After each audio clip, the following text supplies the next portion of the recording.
வணக்கம், நான் உங்கள் லட்சுமி. நீங்கள் பார்த்துக்கிறது எம்டிஎஸ்டி சேனல். நம்ம என்ன பண்ண போகிறோம், வாழைக்காய் போய்த்தாங்க பண்ண போகிறோம். வாங்க வீட்டில் போகலாம்.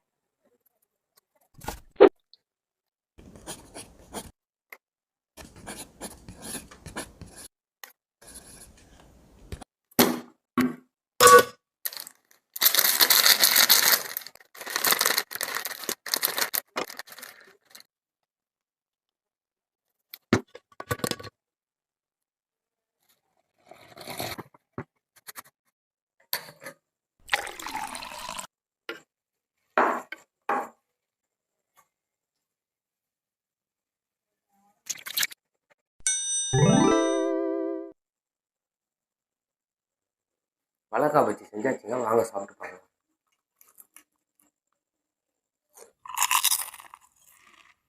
நல்லா இருக்குங்க, நல்லா முறுமுறுப்பா. நீங்களும் ஃப்ரீயாக இருந்தால் பண்ணி பாருங்கள். அடுத்த வீடியோவில் பார்க்கலாம். பை.